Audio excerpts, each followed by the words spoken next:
Welcome, I'm Philip Dobard. And I'm Tracy Mitchell. And this is Culinary Quickies, a series featuring dishes that aren't necessarily quick, but the episodes certainly are. Tracy, today? Trout Meunière. Trout Meunière. Well, actually, it's tilapia. Tilapia. Okay, and why not trout? Trout's expensive and tilapia is readily at hand. Originally, this was sole Meunière when it was a French dish before it became a Creole dish, correct? Yes, that is correct. And really, any white flaky fish would do. Okay, all right. But in the New Orleans version, in the Creole version, it was trout Meunière. Okay. Now, this is the third in a series of 8 episodes that treat Cajun and Creole cuisine. They're not the same thing, and they often overlap. What makes this one Creole rather than the original French? Well, we're going to season the flour in which the fish is dredged with Creole seasonings. Okay, but this gorgeous and colorful plate here. That is correct. Now, Meunière means the miller's wife. Correct. It's dredged through flour, which would have been milled by the miller's wife's husband? Yes. Okay, very good. So the Meunière, if you will. Yes. Listen, this all sounds fishy to me, but I'm going to trust you on this one and get out of your way.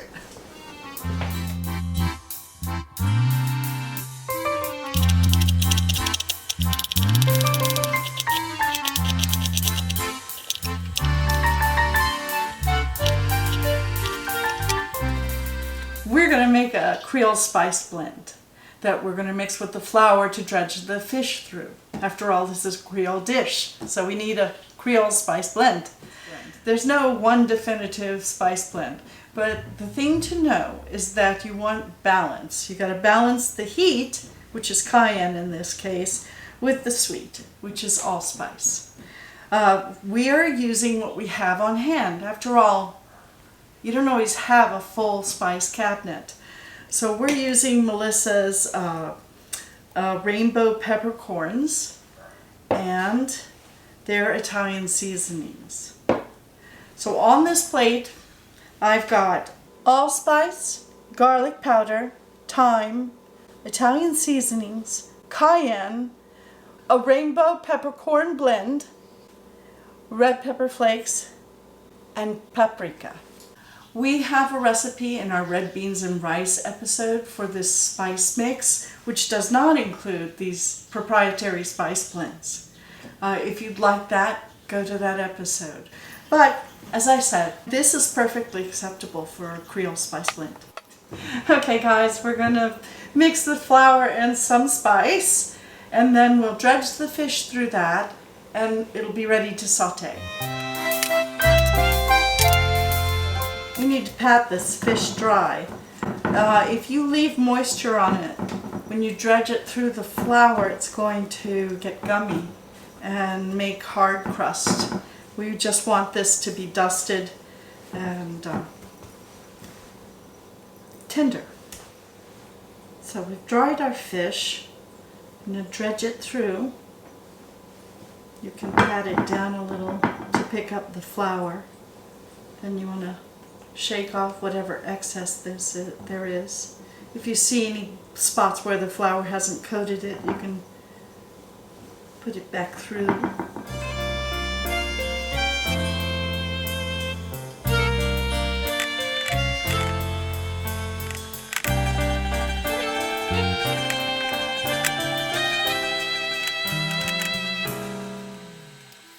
It's time to saute the fish. So we're heating a nice heavy bottom pan. I'm going to pour just enough oil in there to saute the fillets.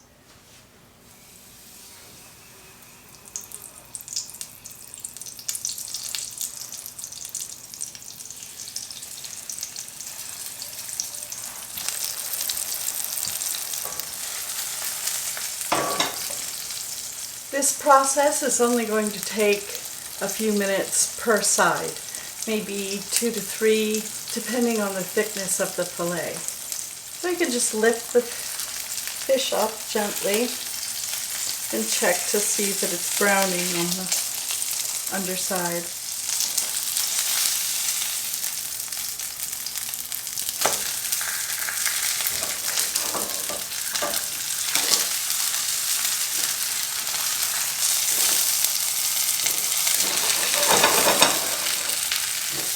do you know when one side is done? Well, you can see that the fish is no longer translucent, and you can see the oil sizzling the edges of the fish. And just like when you saute vegetables, you know that they're sautéed well when they start jumping out of the pan. Well, likewise, I don't know if you can see, let's see. See, part of the fish is jumping. The fish are jumping. Also, we're going to check the color.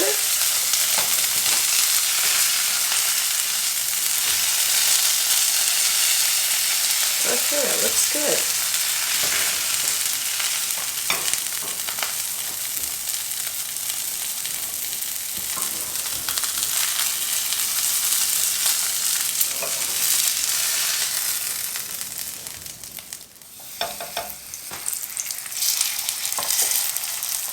You can see how it's starting to cook.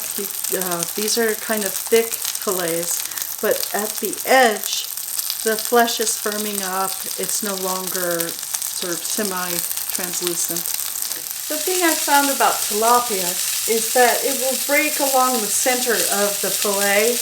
If it does that, don't worry, you just match the two sides up on the plate, it'll look pretty.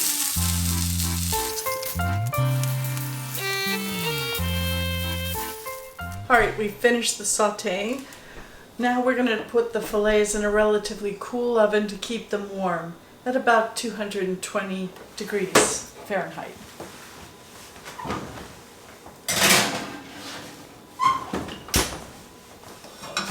Now it's time to make the roux.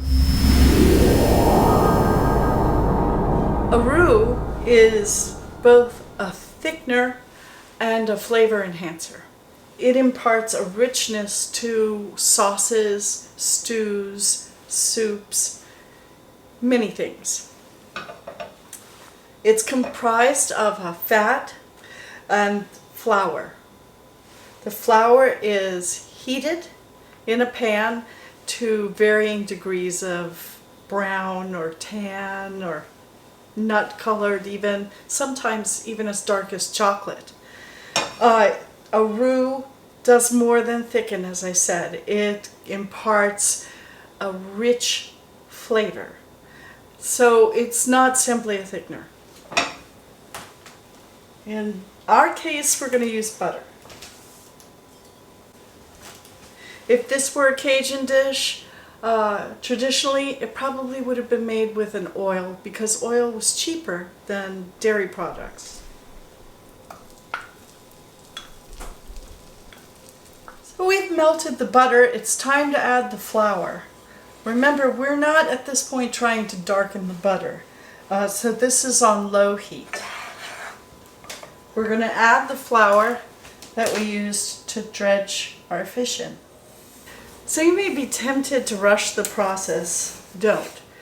Keep the heat low at this point and keep moving your roux around till all of the butter and flour are mixed together. If you take your eyes off of it, it could easily burn, and then you have to start over again. And we don't want to lose all that good fish flavor that we got in this pan. So right now I'm just trying to spread this out on the bottom of the pan. As another thickener, people will use a beurre Meunière, which is butter, equal parts butter and flour kneaded together, but that's really a thickener. It doesn't add to the flavor of the dish like a roux does.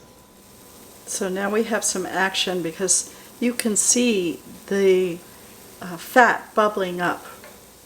At this point we have another 10 minutes before this is finished.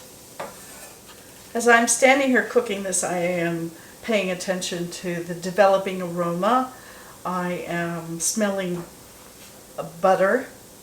Not that I didn't smell it before, but now in combination of the flour and the fish and the seasoning, it's starting to take on the quality I want, a richness. It's nutty flavored.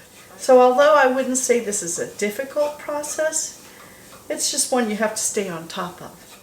Okay, it is changing color now. So at this stage, this is a light roux, sort of the color of light toast.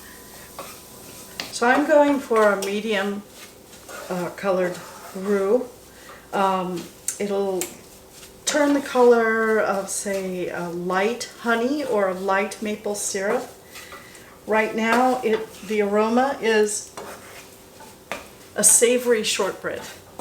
It's slightly sweet, nutty, and here we go with the color. So this is happening fast at this point.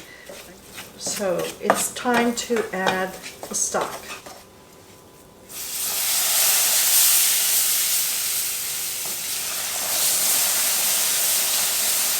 I'll add the lemon juice. Okay, I'm going to need a little bit more stock, so I'm going to add a little bit at a time. I'm going to add some shallots and garlic.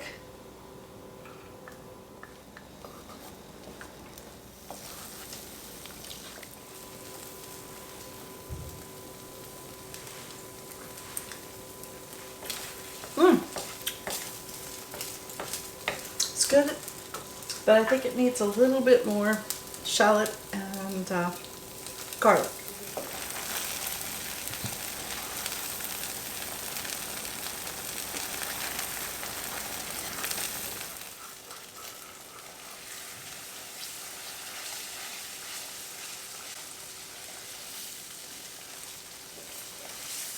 I'm going to add the red wine vinegar and Worcestershire sauce.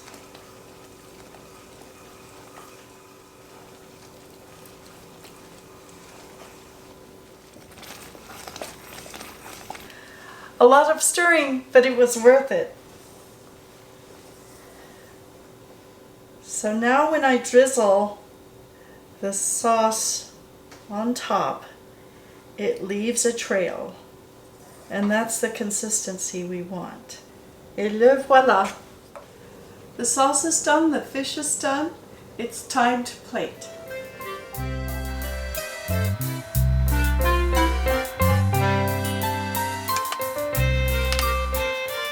So, fish meunière, in this case tilapia, Yeah. although it could be sole, catfish, trout, any flaky white fish. This is beautiful. Oh, thank you. Shall I taste? S'il vous plaît.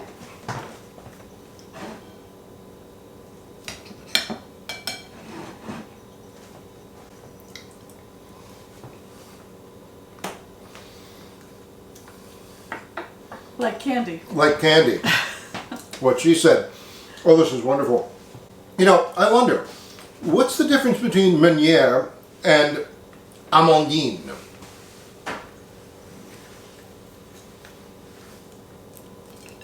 Almonds. Okay, very good.